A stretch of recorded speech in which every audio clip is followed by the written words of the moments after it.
El día que Dios entró al banco. Por Juan Diego Gómez. Inspiración. ¿A quién le rinde cuentas un ateo? Siempre me he formulado esa pregunta.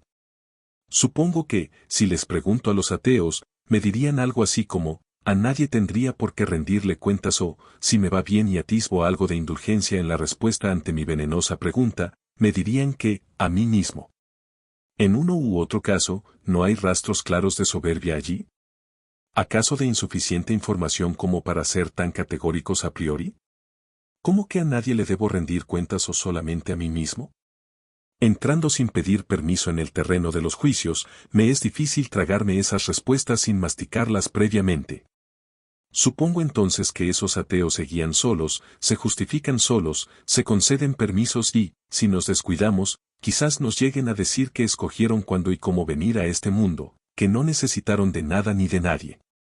Son esos mismos ateos, que no tienen la más mínima idea de por qué les crece el pelo o cómo diablos las uñas de hoy son más largas que las de hace una semana, los que luego te dicen que se bastan a sí mismos, que no creen en Dios, ni mucho menos en sus intermediarios terrenales. El hecho de que seas ateo no hace que Dios deje de existir, aunque no creas en Dios, Dios no deja de ser Dios. Llegaste a este mundo sin pedir permiso, sin que te consultaran si estabas o no de acuerdo y sin que tú pudieras siquiera intervenir. Simplemente llegaste, y una fuerza poderosa lo hizo posible, a esa fuerza poderosa la llamo Dios. Cuando te montas en un avión, ¿acaso le preguntas al piloto si durmió bien la noche anterior, o si realmente conoce la aeronave que pilotea, o si ingirió licor antes de llegar a su puesto de trabajo, o si tiene una buena visión? No, solo confías y abordas el avión. Igual ocurre cuando llegas a un hospital y el médico te opera, le pides el diploma que lo acredite como profesional o le solicitas su historial de cirugías. No, solo te dejas operar, y ya. Subes a un taxi y esperas a que el conductor te lleve a tu destino. O le preguntas por su licencia de conducción o su experiencia al volante, no, solo te montas. Suficiente ilustración. Si confiaste en el piloto, en el médico y en el conductor, ¿cómo no vas a confiar en lo que permitió que llegaras a este mundo sin pedir permiso, sin que lo aprobaras o intervinieras? ¿Sabes qué? De tiempo atrás me tomo muy en serio la frase que afirma, es más importante confiar que creer. Creer solo es repetir algo que hemos oído, pero confiar involucra un gesto de humildad. Sí, humildad, una actitud de respeto y fe ante quien, en primera y última instancia, hará que transites por los caminos que tienes predestinados. Confiar es entregarse a los designios de Dios, confiar es amar a quien guía tu vida, confiar es autocontrol y paciencia, y saber que, en el fondo, hay un camino para ti, y que tu impaciencia no lo precipitará. Confiar es abandonarse a un poder más grande que tú. Confiar es que brote de tus entrañas un acto de fe, un gesto que trasciende tu ego y mitigue la tendencia que tenemos a querer manejarlo todo, controlarlo todo. Confiar es dejarse guiar, esperar pacientemente un desenlace que será, sea o no el que tú quieras, y sin que ello signifique que te quedarás quieto y no harás tu mejor esfuerzo. Confiar es mucho más que creer. Confiar significa un abandono total de nuestra voluntad. Una relación transaccional con Dios ante tu falta de confianza no solo es injusta, sino que hablará más de ti que de Él. ¿Qué quiere decir transaccional? Que solo creerás en Dios mientras te vaya bien, pero que dejarás de creer cuando te vaya mal, o algo injusto te suceda, o se demore más de la cuenta en suceder aquello que anhelas, o que el sufrimiento irrumpa en tu vida. Eso es tan lamentable como absurdo. Es como si dijera que amo a alguien en la riqueza, pero dejaré de amarlo en la pobreza. Ahí, ámalo aún más, pues más te necesita. Muchas personas en nuestros eventos de programación neurolingüística manifiestan: como no voy a estar deprimido si las cosas me han salido tan mal, a lo que replico: y deprimiéndote te saldrán mejor. Igual afirmo, si tu vida es un desastre y te preguntas dónde está Dios, ¿será que tu vida mejorará si no crees en Él? José Pepe Mujica, expresidente de Uruguay y ateo confeso, decía: he visto que los que creen en Dios mueren más tranquilos. Mi traducción de esta afirmación es: si tengo fe y he confiado, no estoy solo, si he rendido cuentas, si he inclinado la cabeza ante tanta maravilla de la que he sido testigo, si he dado las gracias, Si le he encontrado sentido al mismo sufrimiento para que deje por ende de serlo y he hecho el bien, más allá de cualquier error o pecado cometido, moriré, me transformaré, con menor angustia y zozobra. El sufrimiento es el verdadero fuego purificador que tenemos los seres humanos. Difícil cuando lo vivimos, pero necesario para avanzar. Y cuidado, no hay que aprender a sufrir, hay que aprender cuando se sufre, que es distinto. Pero no le tengas temor a ese sufrimiento, porque cuando te des cuenta de tu progreso en un futuro, ten la certeza de que tal avance se cocinó en las noches más oscuras y a elevadas temperaturas, mediante el fuego del sufrimiento. Si estás atravesando por momentos difíciles, de cualquier índole, vívelos y apaláncate con ellos, aprovéchalos, que serán solo la semilla para que brote el delicioso fruto del logro y la transformación. Muchas personas dicen que dejaron de creer en Dios cuando su madre murió, cuando su pequeña hija enfermó gravemente o cuando atravesaron por una crisis financiera que los condujo a la ruina y a no tener siquiera que comer. ¿Qué tal si abrazamos la humildad y le pedimos a ese ser superior que nos ayude a entender el para qué de la muerte de esa madre, la enfermedad de la niña o la falta de dinero? Quien está con Dios nunca se siente solo. Ni en las buenas ni en las malas. Y no necesitas estar diciendo que crees en Dios por todas las cosas buenas que te ha dado, pues al hacerlo, de manera tácita estarías afirmando que cuando no te dé lo que tanto añoras dejarías de creer. En cierta ocasión alguien me dijo, Juan Diego, es que Dios no sabe el tamaño que tienen mis problemas, a lo que repliqué, quizás tus problemas no saben el tamaño que tiene Dios. Imagínate por ejemplo a ese ser humano que duda, rehén de fracasos pasados, preso de sus emociones, y quien ahora se aventura en un emprendimiento con el que ha soñado, que ama y que está en sincronía con su propósito de vida. Imagínate a ese ser que deambula trémulo, en medio de limitaciones de diversa índole, con seres tóxicos rodeándole en su día a día y que hacen aún más arduo su transitar. Esa es la historia de un ciudadano promedio, un hijo de vecino cualquiera, seres de carne y hueso, seres de a pie, como tú y yo, con sueños y miedos. Esa es la historia de un personaje moldeado por un pasado, influido por un presente y al que le espera un futuro. Esa bien podría ser tu historia. Ahora cambiémosla, démosle un nuevo aire, una perspectiva diferente. Imagínate que ya no estás solo para buscar tus objetivos y perseguir tus sueños, en medio de dudas, vacilante e inseguro sobre tus posibilidades de acierto. Imagínate que ya no eres tú solo el que galopa por caminos cuyo fin no se vislumbra, repletos de bruma y llevando a cuestas los vacíos propios de quien careció de la educación suficiente y del apoyo necesario para cumplir sus anhelos. Imagina que vas conduciendo un vehículo y que este es Dios mismo, el mejor que hubieras podido encontrar, que el destino es tu propósito de vida y al volante vas tú, confiando en que la ruta, la meta y el medio por el cual te transportas son perfectos. Son ya tres los protagonistas. Sin un ser superior que te lleve, no hay nada, sin un piloto que acelere la marcha, sostenga su pie en el acelerador, cambie los ritmos cuando fuere necesario y sepa a dónde dirigirse, tampoco basta, y sin un destino, que es tu propósito de vida y que llene de ilusión el viaje e imponga la necesidad de apurar el paso, el recorrido sería incompleto y derivaría en cualquier puerto. Ese es el trípode perfecto, un ser superior actuando a través de ti para que mediante un gran poder de la intención se beneficien millones de seres humanos. Todo un trabajo en equipo, necesario, y cuyas partes se complementan.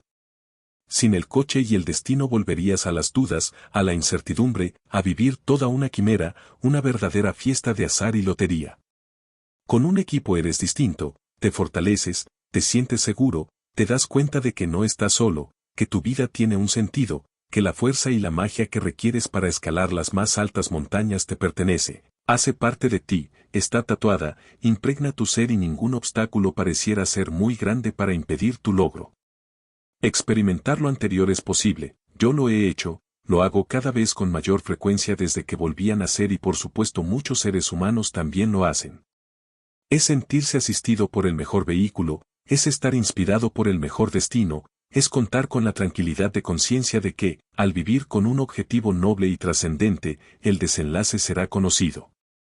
Y no hablo solo de objetivos de vida y sueños por cumplir. Ese triunvirato de un ser superior, tu mejor versión y un propósito de vida, te ayudará también a superar miedos y erradicar defectos. Si ya no existe el odio en mi vida, si el autocontrol se convirtió en una práctica habitual y me es cada vez más fácil perdonar, no es por mérito propio. Algunos de los mayores saboteadores que tenemos los seres humanos son precisamente esos tres demonios, el odio que acumulamos y que hace metástasis en muchos aspectos de nuestra cotidianidad, la falta de autocontrol, que nos lleva a ser irascibles y viscerales, monigotes de nuestras emociones, y la dificultad para perdonar, que nos convierte en seres duros de corazón, piedras que respiran, inflexibles y resentidos. En nuestros eventos de programación neurolingüística escucho con frecuencia cosas como estas. Mi padre abusó de mí cuando era una niña y no he podido perdonarlo, mi pareja me engañó y arruinó mi vida, como no voy a odiarla, mi socio me estafó, se llevó mi dinero. ¿Cómo pretendes que lo perdone?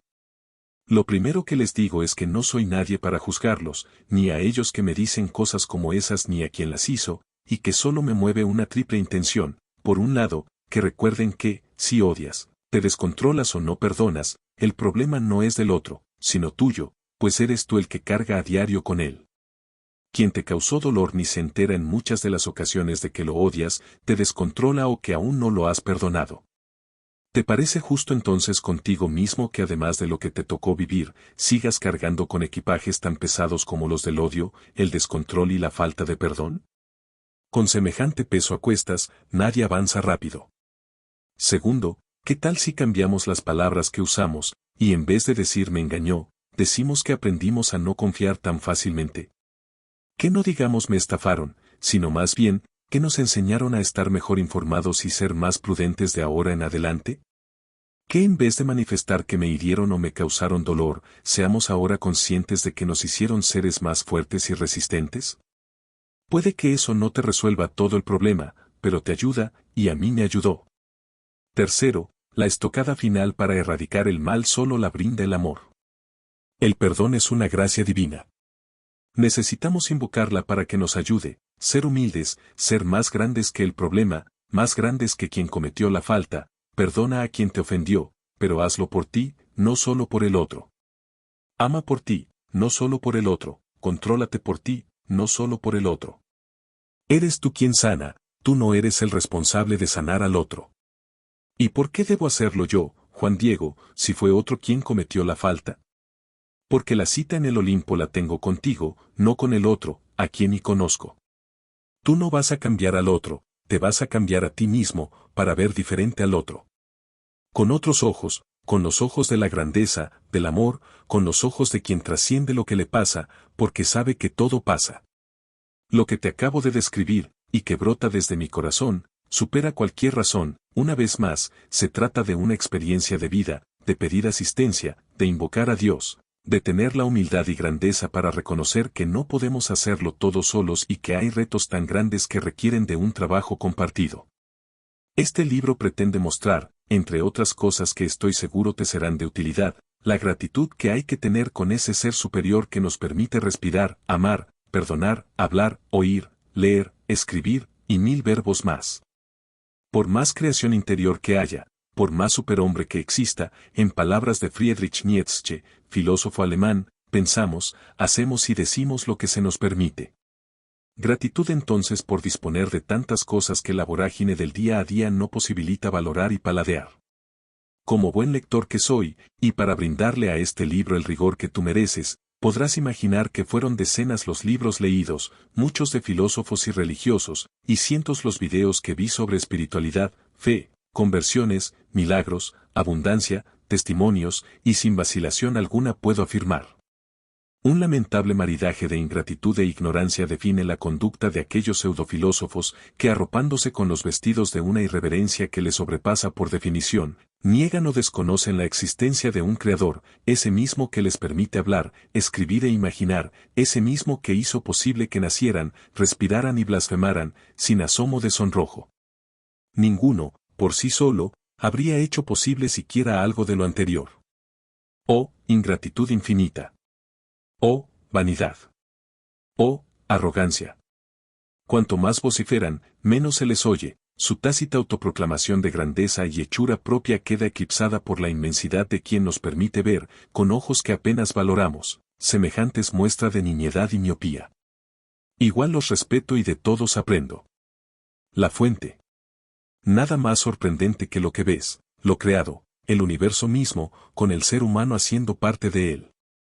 El latido del corazón, la tierra que gira, el amor, el milagro del perdón, la brisa que golpea tu rostro. ¿De dónde salió eso? ¿Quién hizo eso? Lo que haya sido, quien haya sido, merece mi devoción. Sentir a Dios en todo momento es como estar inspirado siempre.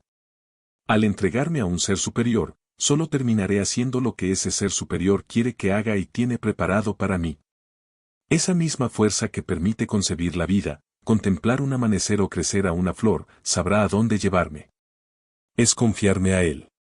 Ni la más grande e importante de las empresas, bien sea que produzca carros eléctricos, envíe cohetes al espacio, permita comprar en línea o diseñar los más sofisticados teléfonos o robots, se compara con las obras de la creación, las que vienen dadas, aquellas por las que nos maravillamos a diario y por las que no debemos pagar un solo dólar.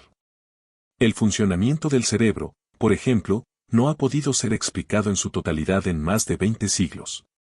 Y ahí está, funcionando y permitiéndote leer este libro.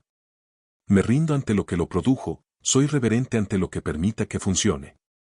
No puedo dudar de un destino, de algo superior, de una fuerza inexplicable que invoco para llenarme de confianza y sentir que comulgamos, que estamos unidos, listos para actuar. A esa fuerza no le he sido fiel siempre.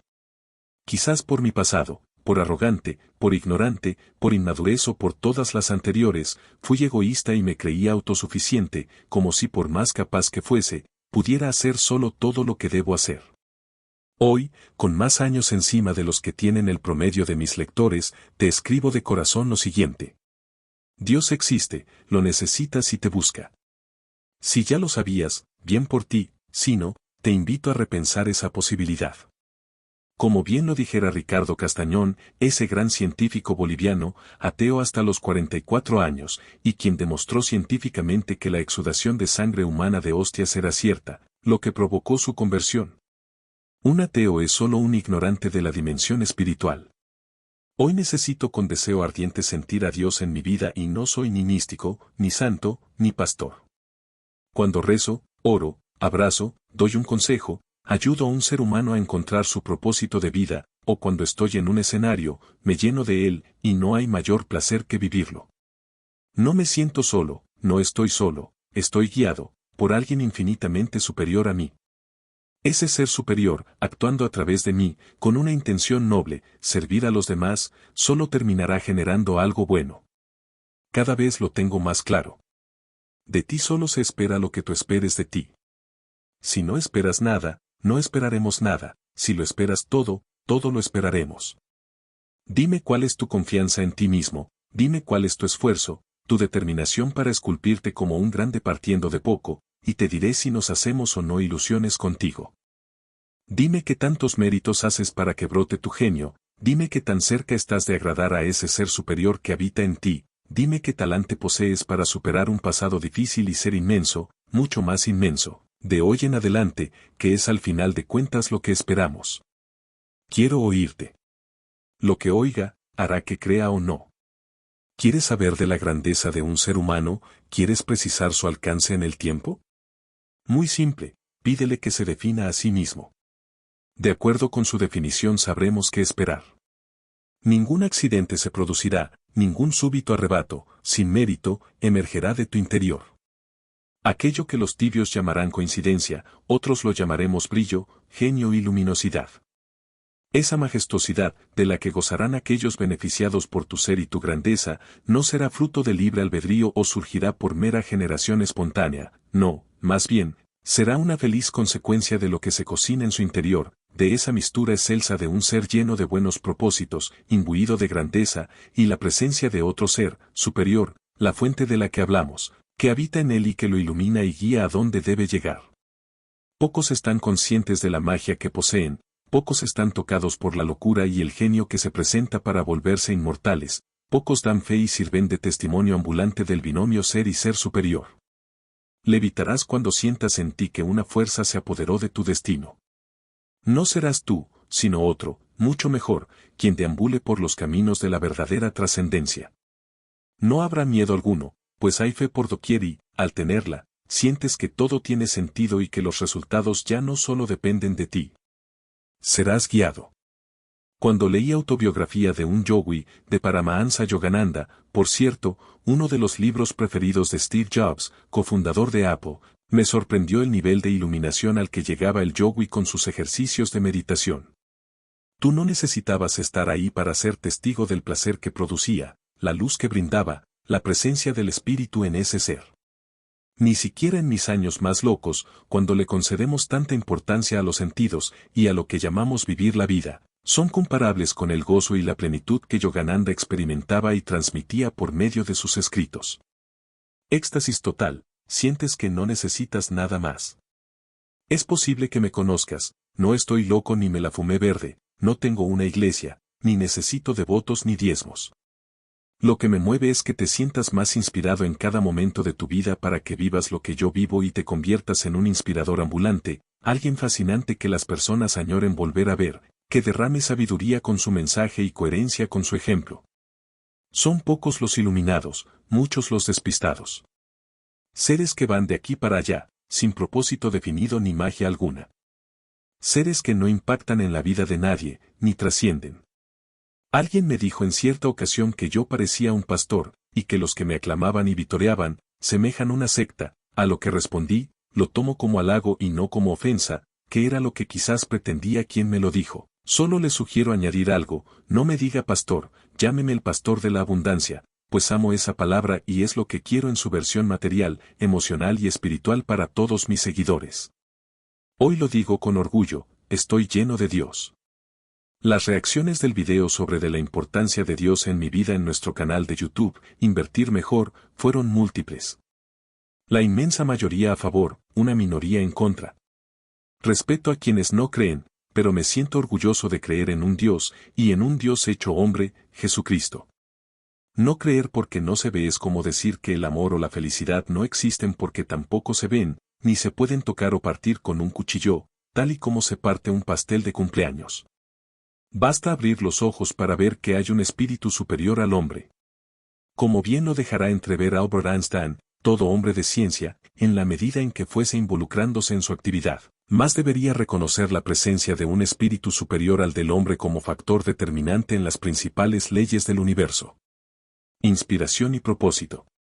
¿Para qué dinero si no eres mejor ser humano que ayer? ¿Para qué dinero si no le ayudas a los demás? ¿Para qué dinero si no eres más feliz con él? ¿Para qué dinero si careces de un propósito de vida? ¿Para qué dinero si no trasciendes? Imagina que mueres, ves a lo lejos tu velorio. ¿Te gusta lo que ves? ¿Te sientes orgulloso de ello? ¿Era lo que querías que ocurriera cuando partieras? ¿Te lloran y añoran millones de seres humanos a quienes les transformaste su vida o nada de ello pasa? Si tú eres de los que dices, para que estas reflexiones si ya estaré muerto, te invito a que te cuestiones, a que seas muy autocrítico y te preguntes por la calidad de vida que llevas y la nobleza y tamaño de tus ideales. Una auténtica vaca púrpura, un ser extraordinario, diferente, como lo mencionado en mis anteriores libros, va más allá de una mera transformación física cuando pasa de estar vivo a lo que la mayoría refiere como estar muerto. Una vaca púrpura deja un legado y se ilusiona frente a los efectos que éste pueda tener. Una vaca púrpura no se vuelca solo al afán de lo inmediato, sino que con sus actos imprime su sello y procura una consecuencia de largo aliento en ellos.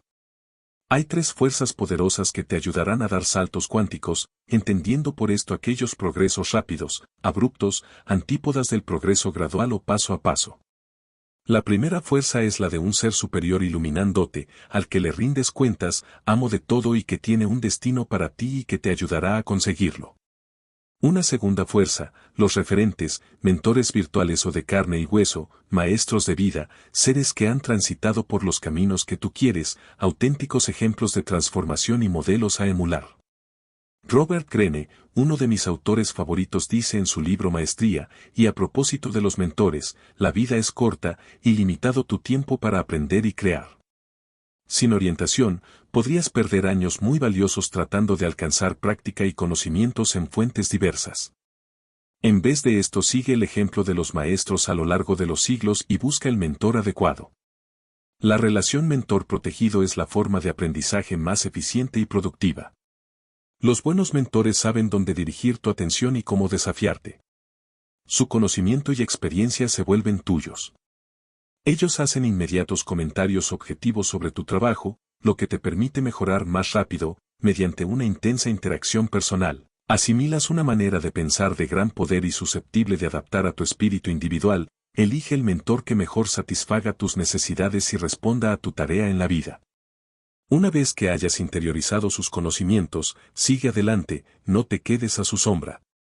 Tu meta debe ser siempre superar a tus mentores en brillantez y maestría. Esos mentores son maestros que han sufrido por naturaleza para llegar donde están.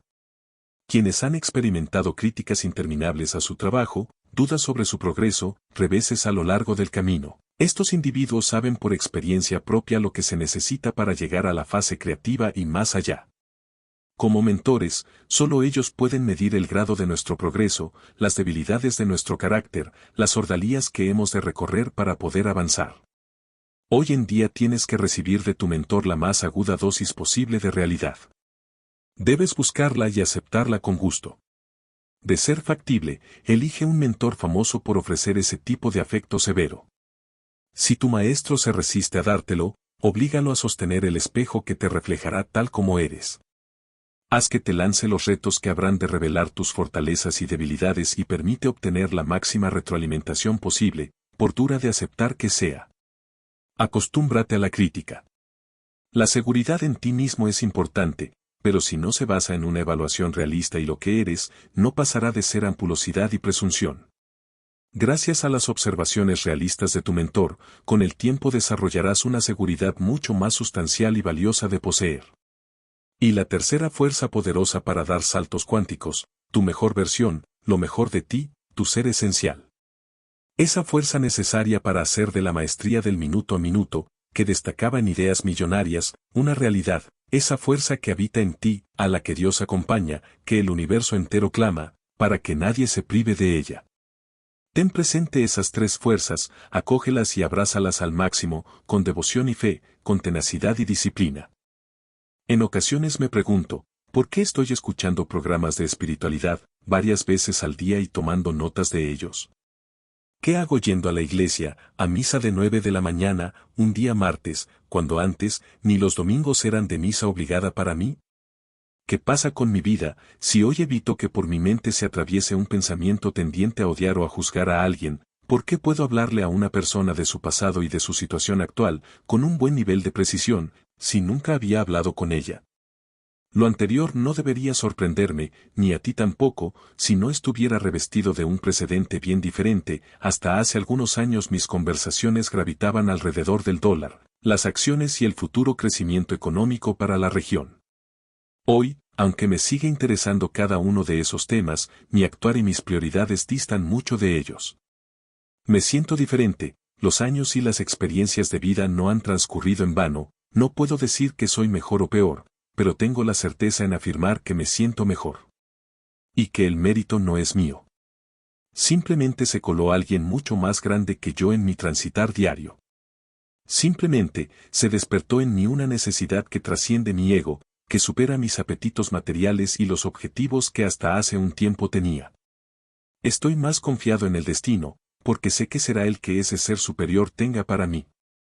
Me apuro menos, he reducido la impaciencia y en algunas ocasiones miro por encima sucesos que hoy considero triviales, pero hasta ayer trascendentes, eventos a los que solía darles una importancia inmerecida. Evoco en este instante a ese gran filósofo chino, Lao Tse, quien sostenía: cuando dejo ir lo que soy me convierto en lo que debería ser.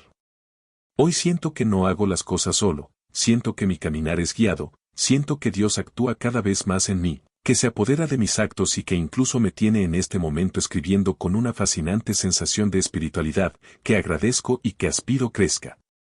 Viktor Frankl, autor del inspirador libro El hombre en busca de sentido, da cuenta, a través de un desgarrador ejemplo, que la realidad puede superar a la ficción, que lo que nos ocurre es tan estremecedor en algunos casos, que cualquier pesadilla parecería ser solo un inocente juego de niños a su lado.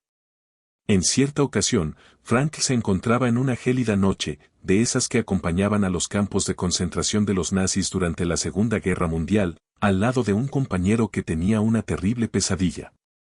Frank se preguntó si debía o no despertarlo. Tras pensarlo bien, decidió no hacerlo, pues se dijo a sí mismo, por terrible que sea la pesadilla, no será peor que volver a la realidad que vivimos. Así han sido las condiciones de grandes seres humanos que han llenado de brillo las mejores páginas de la historia, personas que se han aquilatado al fuego, hijos del dolor, la tragedia, el esfuerzo, hijos del no futuro, seres que sin embargo encontraron en la llama purificadora del sufrimiento, el medio para desarrollar un propósito de vida. Y como bien lo citara el mismo Frankl, el sufrimiento deja de serlo cuando tiene un sentido. Quienes levitamos con un propósito de vida, esa motivación nivel 10 que destaco desde Hábitos de Ricos, no queremos descansar más de lo debido, ni dormir más de 6 horas diarias, ni retirarnos, ni mucho menos jubilarnos o esperar con estoicismo y fe una pensión que nos provea el gobierno. No le pidas que duerma mucho a quien lleva una vida fascinante, lo que vive es mejor que el más dulce de los sueños. Así como Frank prefirió no despertar de su pesadilla a su compañero de cautiverio, tú no detengas el vuelo de quien apenas despega. Los que viven una vida mágica, extraordinaria, una vida con propósito y quienes se constituyen en una verdadera apología del modo hervir, esto es, ese estado de exuberante energía y actitud, con el que te sientes listo para comerte el mundo, y que también destacábamos en mis anteriores libros, poco piensan en descansar. Dormir es un castigo, una indeseable interrupción del clímax, cuando lo que se vive es magia. Si dudas de que alguien viva así, te invito a vencer tus miedos para que esa vida también te pertenezca. Si crees en un ser superior e invocas constantemente su presencia para que te acompañe por cualquier ruta, en cualquier momento, a través de cualquier pensamiento y en pos de cumplir con ese propósito de vida, estarás imbuido de una sensación indescriptible, que ninguna palabra del idioma español podría definir.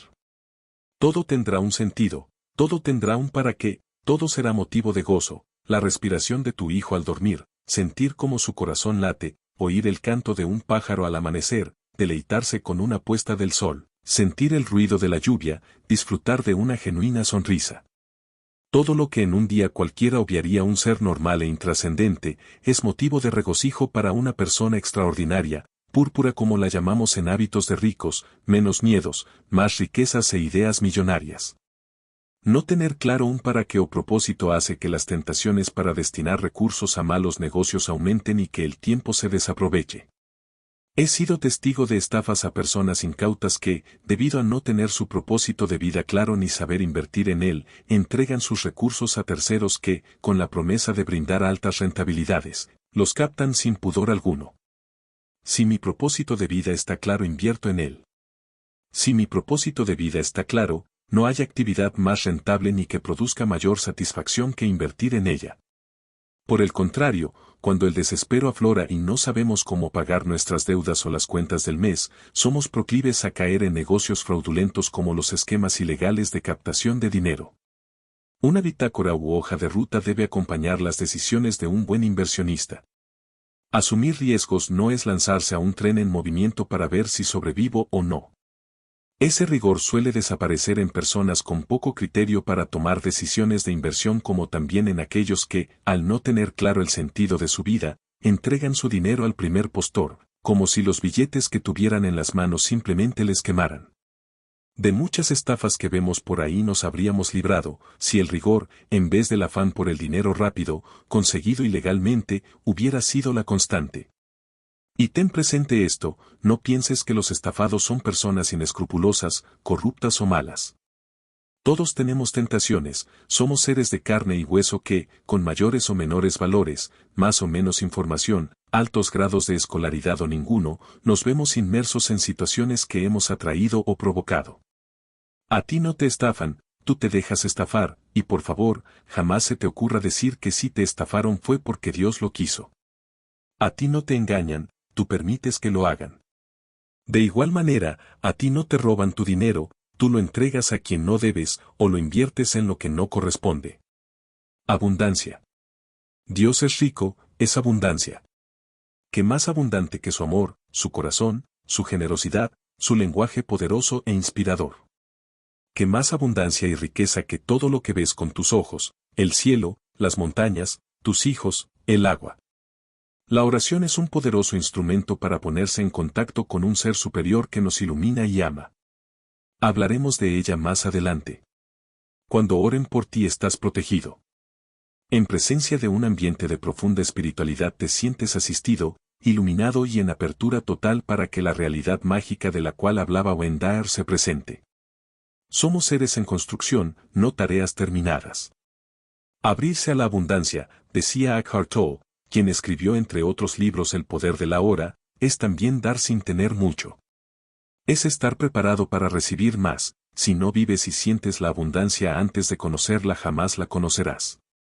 Nuestra propia definición de lo que somos determina cuáles han de ser nuestras necesidades y las cosas a las cuales les atribuiremos importancia en la vida, y todo aquello que nos parezca importante, tendrá el poder de perturbarnos o perfeccionarnos. Pues la abundancia viene de tu estado interior. Reconocer lo que ya tenemos es la base de la abundancia.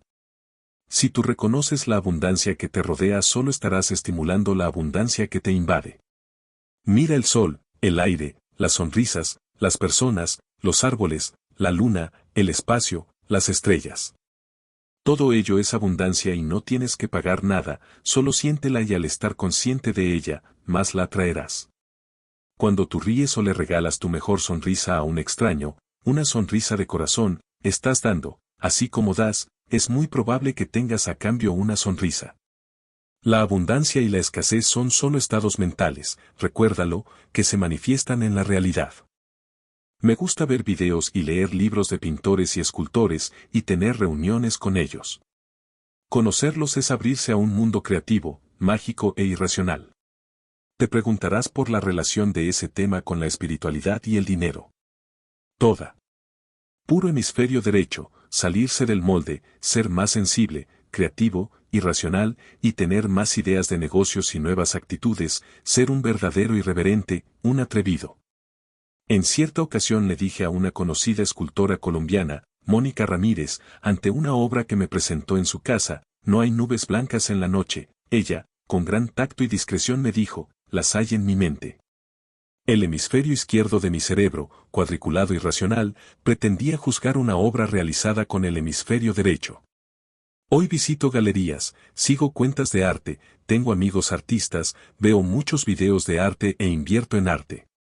Influyen en mi Picasso, Beethoven, Mozart, Renoir, Dalí, Páez Vilaró y Gustav Klimt, quien merece un comentario aparte, y para citar solo algunos artistas. Pero también corre por mi cuerpo la influencia de referentes financieros como Napoleon Hill, Warren Buffett, T. Harv Eker, Anthony Robbins y Robert Kiyosaki. Y podría hablar de más inspiradores en otros frentes como las letras, la filosofía y la espiritualidad, pero no me quiero extender más cuando intuyo que el mensaje está claro. Atreverse a salir de esa parcela mental que nos hemos impuesto a nosotros mismos y a la que muchos erróneamente llaman vida, arriesgarse a pensar distinto, a verlo todo diferente, a hacer lo que no es común. ¿Cómo? Siguiendo referentes como los ya citados y muchos otros. Personas que a pulso esculpieron su historia y delinearon sus vidas sin importar las críticas de los demás o el que dirán o incluso pasando por situaciones difíciles y de escasez. Tus ingresos tienen que ver con lo que provocas en los demás y nada extraordinario provocarás si quieres ser igual que todos, no lo olvides. Gustav Klimt. Klimt es una apología a la irreverencia, a lo no convencional. Algunas de sus obras fueron auténticas declaraciones de guerra, como aquella llamada a mis críticos, que posteriormente se denominó Peces Dorados. En ella, Klimt pintó a una mujer con su trasero desnudo, una verdadera herejía para la época. Klimt fue un irreverente que desafió el statu quo, se atrevió a ir más allá de los convencionalismos y prejuicios que gobernaban la Viena de la segunda mitad del siglo XIX y comienzos del siglo XX. La hipocresía vienesa se agrietó ante las pinturas del pintor erótico. Hay algo bien interesante en la obra de este artista austriaco, como lo expresa Gilles Neret en su libro Klimt, a medida que aumentaba su reconocimiento y que sus pinturas iban teniendo un mayor valor, pagado por industriales y miembros de la alta burguesía, que deseosos de ver a sus esposas retratadas o pintadas por él decidían contratarlo, se convirtió en un artista más libre y audaz. Su creatividad e ingenio podían ser plasmados en el lienzo sin ambajes y tapujo alguno, ya que el dinero no le faltaba ni le era escaso. No pintaba para comer sino para expresarse, tal y como sentía que debía hacerlo. En cierta ocasión dijo, no me pidas que hable de mí mismo puesto que las palabras me eluden, permíteme que mi obra hable por mí. He afirmado antes que tu nivel de ahorro es proporcional a tu nivel de irreverencia. Si necesitas para comer estarás a merced de los dictámenes de una sociedad con frecuencia hipócrita, que teme ir más allá, y que es presa del deleznable que dirán los demás, una sociedad que muere como carbón, esquivando siempre el hacerlo como diamante. Clit, proveniente de la clase baja, vierte en su trabajo la irreverencia a la que conducía su progresiva salud económica. Llegó a ganar fortunas por sus cuadros, que adornan hoy importantes museos del mundo. Sus comienzos no fueron halagadores y aquí destaco su gen púrpura para emanciparse, provenía del eslabón más bajo de la sociedad vienesa del siglo XIX. Durante su juventud, debió vivir al vaivén de la salud financiera de su padre. Cuando éste tenía trabajo, una vivienda decente les era posible, pero cuando su padre quedaba desempleado, tenía que vivir en los suburbios de la ciudad, allí donde vivían inmigrantes, obreros y desempleados. Este pintor, insinuante, fascinado por las mujeres y que las ha dibujado en sus distintas facetas y en muchas ocasiones sin pudor alguno, fue un adelantado para su época. Pintó a la mujer con todo su esplendor y belleza, su irreverencia y genio se hizo incontables veces manifiesto, como cuando por ejemplo pintó el vello púbico de la mujer de color rojo, un auténtico escándalo para la época y para la convencional crítica, que atormentada, pero a la vez deseosa de probar sus límites, lo llenó de diatribas, y al hacerlo, aumentó su fama. Muchos no se dedican a su verdadera pasión por miedo a la incertidumbre financiera o a no poder cumplir con los compromisos económicos adquiridos. Por ejemplo, dedicarse a leer y a escribir por temor a dejar un trabajo fijo, en el que el salario o pago quincenal o mensual llega como intercambio por el tiempo dedicado a trabajar. Es el miedo a no tener dinero y a perder lo poco que se ha logrado adquirir el que se impone como obstáculo para desarrollar una pasión verdadera, innata, ya que se desconoce si llegará el mismo dinero para cumplir lo que se adeuda o necesita. De otro lado, hay quienes se arriesgan y no tienen miedo de perder lo material si no tienen dinero, porque ya se verá qué pasa o porque Dios no nos abandona o porque Dios proveerá. Mi sugerencia es contundente en este particular, ora como si todo dependiera de Dios, pero trabaja como si todo dependiera de ti.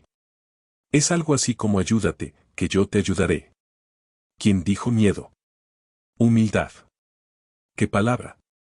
¡Qué grandeza! ¡Qué reto practicarla, vivirla y tatuársela, no solo en la piel, sino también en el corazón! Por mucho tiempo la humildad me fue esquiva. Hoy, le pido a Dios que me ayude a tenerla. Que cualquier logro importante venga acompañado de más humildad, que el vaso nunca rebose agua, que siempre haya espacio para más. Que no deje de valorar las pequeñas cosas, de dar gracias, de continuar siendo accesible para cualquiera. John C. Maxwell decía a propósito de la humildad, tú puedes construir una casa hermosa, pero tarde o temprano se derrumbará. Puedes desarrollar una carrera espectacular, pero llegará el día en que termine. Puedes ahorrar una gran suma de dinero, pero no te la podrás llevar a la tumba. Puedes gozar de una salud excelente, pero con el tiempo empeorará. Puedes enorgullecerte de tus logros, pero alguien te superará más adelante. Mucha gente invierte su vida entera en estas cosas, pero la verdad es que todas son transitorias. Solo existe alguien que perdura en lo que tú puedes invertir, la gente. Riqueza es mucho más que tener dinero. Hay pobres soberbios y ricos humildes. La pobreza a la que se refería Jesucristo, por ejemplo, es la humildad, la necesidad de Dios. Él no hablaba de carecer de lo necesario para vivir. ¿Qué haces con la riqueza? He ahí lo importante. Riqueza para inspirar, donarla a causas nobles, darte gustos, que tu familia viva bien, crear empleos, servir, eso está bien. No riqueza para acumular y atesorar, esa no es riqueza, es solo tener más dinero. Tú puedes tener dinero y no ser rico, o carecer de dinero y ser rico. Soberbia sin logros es ignorancia, humildad con logros es grandeza. Siempre deja un espacio para saber que puedes mejorar. Cuando estás verde creces y cuando estás maduro te pudres. Mantente ávido por aprender y descubrir, por ello, la verdadera grandeza consiste en que el tamaño de tus logros no sea mayor que el tamaño de tu humildad, y en estar consciente de que mientras más hagas más te darás cuenta de todo lo que te falta por hacer. El filósofo Immanuel Kant afirmaba que el hombre, en presencia de lo sublime, se hace consciente de su pequeñez y aprende a ser humilde. No siempre tuve claro esto, hoy sí, es mi carta de navegación y, al mismo tiempo, mi polo a tierra, cuando mi ego se crece de manera transitoria. Ahora bien, en este particular es necesario destacar que solo el paso de los años te brinda la sabiduría para discernir entre un logro y un atisbo. Aquello que parecía grande en tus años juveniles se ve más pequeño cuando unos ojos más experimentados son los encargados de juzgar ese logro. Así, una de las máximas favoritas en este particular sigue estando vigente: cuando miras hacia atrás y te concentres en todo lo que has hecho no harás más que ver crecer tu ego. Si por el contrario miras hacia adelante con humildad, vocación de grandeza y espíritu de mejoría, siempre descubres que todo estará por hacerse. El Evangelio de San Lucas, con el rico vestido de púrpura y Lázaro, el pobre, es contundente frente al tema de la humildad. Que la riqueza material nunca te lleve a sentirte lleno. Que tengas hambre y sed de Dios. Que la riqueza no te lleve a olvidarte de Dios. Al cielo no se llega saciado, y no tiene que ver con el dinero, sino con tener hambre y sed de amor, de justicia, de Dios. Ser justo con el pobre, nada debe saciar la necesidad de Dios. Cuando hay vacío de Dios se busca saciar o compensar como no es, placeres y materia. Ocúpate del pobre, del triste, del deprimido, de quien está solo. Danos hambre y sed para buscarte más, Señor. Ten siempre presente que viniste a servir, con humildad y siendo generoso. Los ríos no beben su propia agua, los árboles no comen sus propios frutos. El sol no brilla para sí mismo, la noche no se ahorra la luna y las flores no esparcen su fragancia para ellas. Vivir para los demás es una regla de la naturaleza. La vida es buena cuando tú estás feliz, pero la vida es mucho mejor cuando los otros son felices por causa tuya. Nuestra naturaleza es el servicio. Razón tenía quien afirmó que quien no vive para servir, no sirve para vivir. O como bien lo citara Ralph Waldo Emerson, uno de mis filósofos preferidos: no seas un cínico, ni un quejumbroso, ni un llorón. Omite declaraciones negativas. No te desperdicies en el rechazo, no le ladres a lo malo, más bien cántale a la belleza del bien. No dejes de hacer algo que pueda ayudar a alguien. Una de las hermosas recompensas de la vida es que ningún hombre puede brindar ayuda sincera a un semejante sin ayudarse a sí mismo. Ayudar al alma joven, dar energía, inspirar esperanza y avivar la llama de un carbón encendido, redimir la derrota con ideas nuevas y acciones firmes, esto, aunque no es fácil, son las obras del hombre divino. La cereza del postre: en cierta ocasión, mi asesor espiritual me dijo: no te creas todos tus triunfos, dale la gloria a Dios, que sin Él no los habrías logrado. Oración.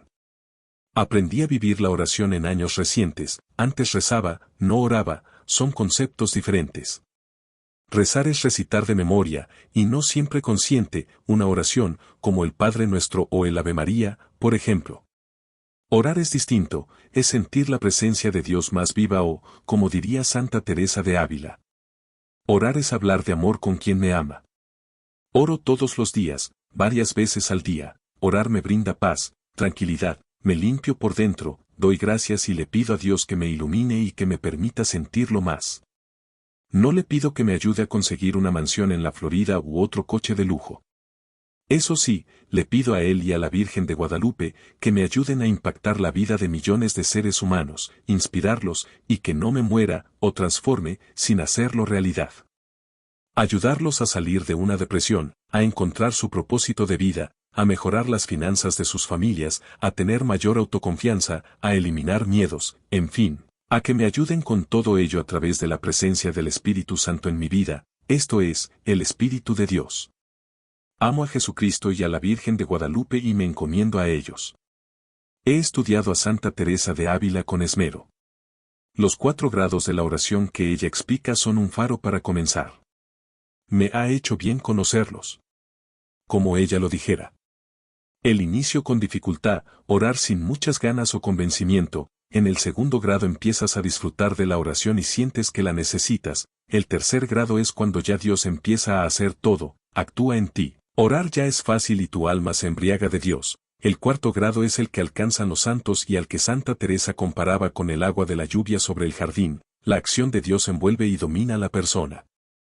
Emerson afirmaba que La oración mira hacia el exterior y demanda una ayuda externa que venga a través de algún poder fuera de uno, y se pierde en el laberinto sin fin de lo natural y de lo sobrenatural, de lo medianero y milagroso. La oración particular, que busca comodidad, es cualquier cosa menos buena, es viciosa. Oración es la contemplación de los hechos de la vida desde el más elevado punto de vista. Es el soliloquio de un alma contemplativa y jubilosa. Es el Espíritu de Dios, que proclama sus buenas obras. La oración, como medio para conseguir un fin particular, no tiene sentido y es ladrona. Supone dualismo, y no unidad, entre la naturaleza y la conciencia. Cuando el hombre llega a hacerse uno con Dios, ya no pide. Verá entonces una oración en toda acción. San Agustín partía de una convicción. Antes que nosotros hayamos buscado a Dios, Él nos amó como Padre, para unirnos a Cristo, y animados por el Espíritu Santo. La oración jamás debe combinarse en una contemplación inerte y estéril que halague mi deseo de religiosidad sin transformar mi corazón y mi situación. Por tanto, hay que pedir al Espíritu el don de la fortaleza para discernir su voluntad y realizar propuestas evangélicas. Se trata de ir construyendo, poco a poco, con la gracia de Dios, mi fidelidad plena a su voluntad. Solo el amor profundo a la palabra y a Cristo lo pueden explicar. Estos 10 consejos prácticos de San Agustín para realizar una oración profunda me han sido también de mucha utilidad al empezar a orar. Primero, llama con tu oración a la puerta del Señor, pide y vuelve a pedir si es necesario. Difiere darte lo que quiere darte para que más apetezcas lo diferido. Segundo, Dios tiene más ganas de dar que nosotros de recibir. Tiene más ganas el de hacernos misericordia que nosotros vernos libres de nuestras miserias. Tercero, la oración que sale con toda pureza de lo íntimo en la fe se eleva como el incienso desde el altar sagrado. Cuarto, si la fe falta la oración es imposible. Cuando oremos, creamos y oremos para que no nos falte la fe. La fe produce la oración, y la oración produce la firmeza de la fe. Quinto, cuando nuestra oración no es escuchada es porque pedimos sin estar bien dispuestos para la petición, también porque pedimos mal, con poca fe o sin perseverancia o con poca humildad. Por último, porque pedimos cosas malas o que por alguna razón no son convenientes para nosotros. Sexto, Dios quiere que por nuestra oración se acreciente la capacidad de desear, para que así nos hagamos más capaces de recibir los dones que nos prepara. Séptimo, apartar nuestra mente de las preocupaciones y quehaceres diarios y que nos distraen de Dios. Octavo, que no falte la oración continuada. Orar es mover con el ejercicio continuo del corazón aquel a quien suplicamos. Noveno, haz tú lo que puedas, pide lo que no puedas y Dios te dará para que puedas. Décimo, todo se contiene en el Padre Nuestro. La oración, según San Agustín, es un don de Dios que hay que escogerlo y abrir el corazón para poder recibirlo. Altruismo, compasión y generosidad. ¿Acaso no es mejor ayudar a quien tiene dolor, para que deje de sentirlo, que sentirlo juntos? La sociedad ve con buenos ojos que seamos empáticos, que, al estar en los zapatos del otro, en la piel del otro, lo entendamos y compartamos lo que siente. Mi apreciación es que esa forma de interactuar con los demás no es la mejor ni la más saludable si se trata de ayudarles. Si alguien siente dolor, y por mandato, apariencia, costumbre, o por convicción misma, yo también lo siento, seremos dos los que tengamos dolor. Si por el contrario le ayudo a quien tiene dolor, con unas palabras, con un testimonio de vida o con mi simple compañía, ya no serán dos los que experimenten el dolor, sino ninguno quien lo sienta. Con el amor se gesta la fuerza de la compasión. El enamorado siempre ve lo mejor del otro y de la vida. Si el odio no existe en tu vida y prima el amor, siempre tendrás la opción de extraer lo mejor de cada situación. Ahora bien, si la compasión es una emoción que nos hace humanos, también deberá ponérsele razón. Razonar es lo más útil. No todo se traduce en dar dinero. Hay que preguntarse cuál es la ayuda correcta, ya que una persona podría relajarse y llevar a cabo su mínimo esfuerzo cuando tiene quien la sostenga de manera indefinida, esto es, quien se compadezca de ella y pague sus gastos mensuales. Mathieu Ricard es una autoridad en el tema de la compasión, he tenido la oportunidad de leer sus obras y de escucharlo. Su libro, La ciencia de la compasión, me fue de suma utilidad. Ricard fue considerado en su momento como el hombre más feliz del mundo por parte de la Universidad de Wisconsin, es francés, biólogo, investigador y se convirtió en monje budista. Al respecto de la compasión afirma: claro que puede haber altruismo, he sido testigo de familias alemanas albergando judíos, asumiendo riesgos y sin contraprestación alguna, durante la Segunda Guerra Mundial. Si hay egoísmo cuando se da algo, para sentirse bien consigo mismo, ¿qué importa ese egoísmo, si el fin lo justifica? Mira siempre lo que te sucede, con el ojo de la conciencia, ya que las cosas pasan, solo pasan, no son buenas ni malas, eso lo calificamos nosotros, son adjetivos puestos. Recuerda que no tiene sentido alguno ser ricos si no somos felices. El dinero debe ser usado o invertido de forma tal que acelere la felicidad, y la felicidad es una capacidad, tu estado mental interno y la forma de experimentar lo que pasa es la clave para ser feliz. Querer la felicidad del otro es el fin del altruismo y sabiduría es alejar todo pensamiento que te debilite. El demonio no es solo promiscuidad, crimen, vicios, violencia. El demonio se hace presente cuando le cortas con tu palabra las esperanzas a la gente y no piensas en ella. Si no das una limosna, da tiempo, consejos, escucha, sana, haz reír, pero da. Hay muchos más suicidios de los que crees, puesto que hay muchas maneras en las que vas acabando con tu propia vida poco a poco. Cuando odias, juzgas, hieres, te estás suicidando lentamente, solo que cuando finalmente te transformas, mueres, dicen que tuviste un infarto o que tu cáncer hizo metástasis y ya no fue posible remediarlo. Emerson sostenía, sobre el tema que nos ocupa, que otra suerte de oraciones equivocadas son nuestros pesares. El descontento es la necesidad de confianza en uno mismo, es una enfermedad de la voluntad. Compadécete de las desventuras de los demás y ayuda, si puedes, al que sufre, si no puedes, atiende a tu propio trabajo y comenzará a ser reparado el mal. Nuestra simpatía o compasión con el que sufre es justamente la base.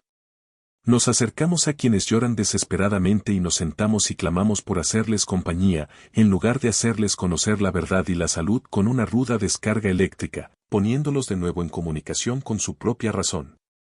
Buda, por su parte, y lo revela Karen Armstrong en su libro Buda, estaba convencido de que la compasión le daba acceso a la persona a dimensiones de su humanidad hasta entonces desconocidas. El alcance de su benevolencia no omitía a ningún objeto viviente, bien fuese una planta, animal, demonio, amigo o enemigo.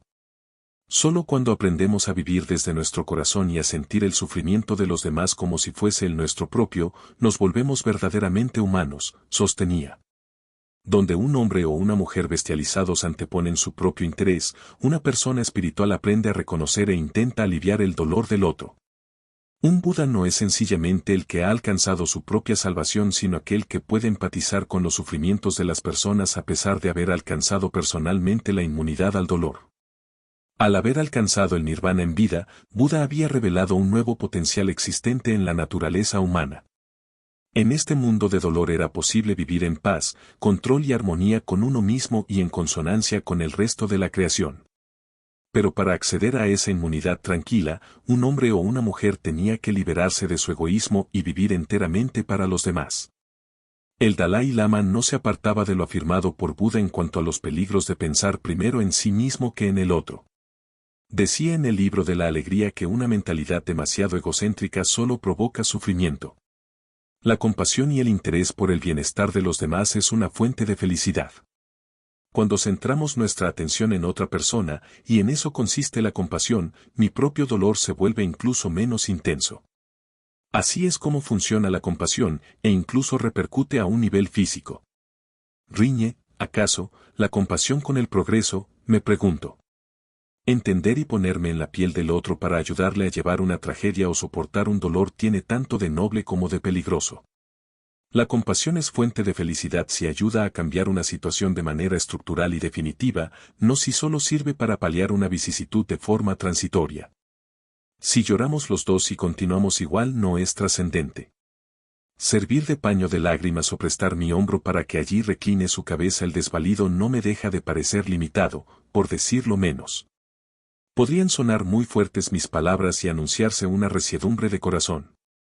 Quienes me siguen en redes sociales y han leído mis libros saben que no patrocino la debilidad, y menos para fungir de muy humano.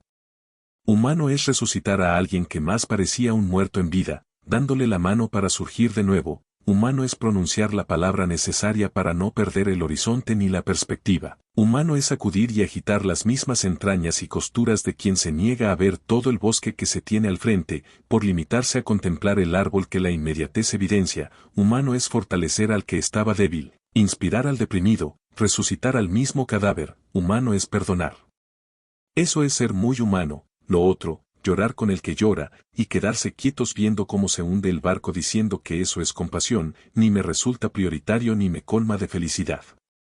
En el libro del perdón se nos dice, sin perdón, permanecemos atados a la persona que nos ha hecho daño. Estamos atados a las cadenas del rencor, atados juntos, atrapados. Hasta que podamos perdonar a la persona que nos ha herido, esa persona tendrá la llave de nuestra felicidad, será nuestro carcelero. Al perdonar, recuperamos el control sobre nuestro destino y nuestros sentimientos. Pasamos a ser nuestro propio libertador.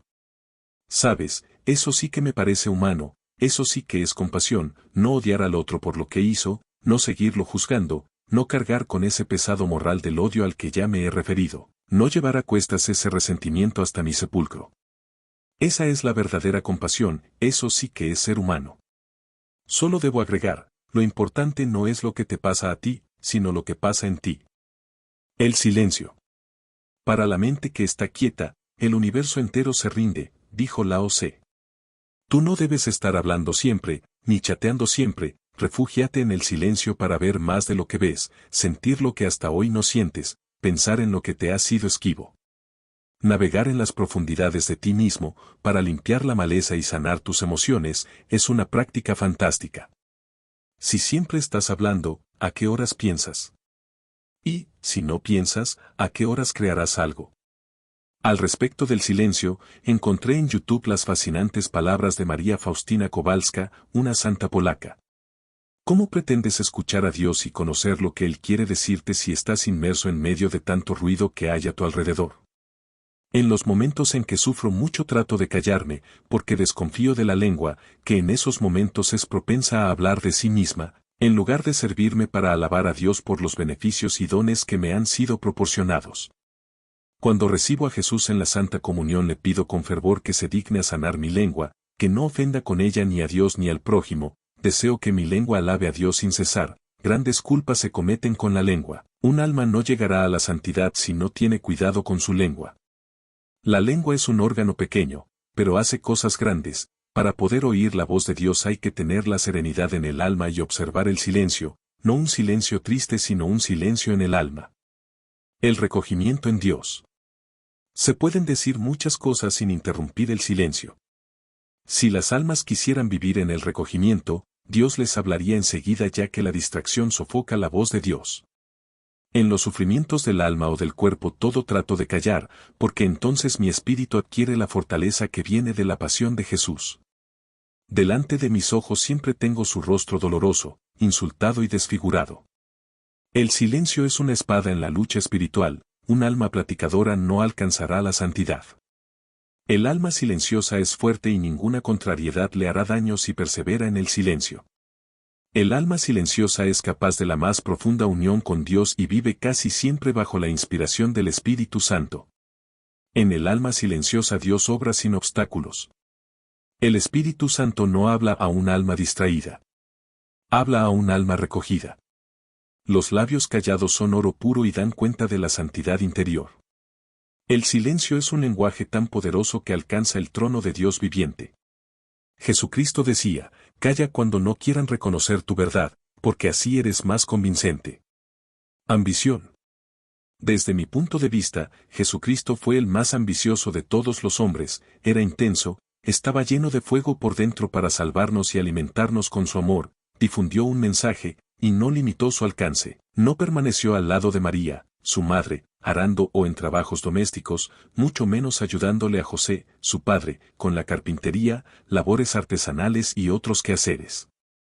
Tenía que llevar su palabra al mundo, tocar corazones, se quedó en un pedazo de pan para alimentarnos de él, yo he venido a prender fuego sobre la tierra, y ojalá ya estuviera ardiendo. Afirmaba, con lo que ello implica, el fuego destruye el pecado, arrasa, facilita la conversión del ser humano, ilumina, el fuego es el espíritu. Jesucristo era puro modo hervir y la antítesis del conformismo. El conformismo es tan peligroso que se constituye en una razón o causa de peso para distanciarse de Dios. Tú buscas lo que te hace falta o crees que te hace falta, ¿cierto? Si te falta dinero, lo buscas, si te falta alimento, vas tras él. Si no buscas más a Dios es porque crees que no te hace falta y que tal y como estás, estás bien. Pero ahí está el problema. ¿Qué es estar bien? ¿Revisamos tu vida? ¿Tus logros? ¿Tus resultados? ¿Tu trascendencia? Oh, sorpresa. Quizás has hecho poco frente a lo que puedes hacer, creías haber hecho mucho, y no es así, y eso mismo me ocurre a mí también, todavía me falta todo por hacer, y aspiro a estar lleno de Dios para lograr mucho más de lo que he logrado con su ayuda. Seguramente me dirás, y es que, si me acerco a Dios, o si experimento lo que significa Dios y me lleno de Dios como tú dices, Juan Diego, me irá mejor.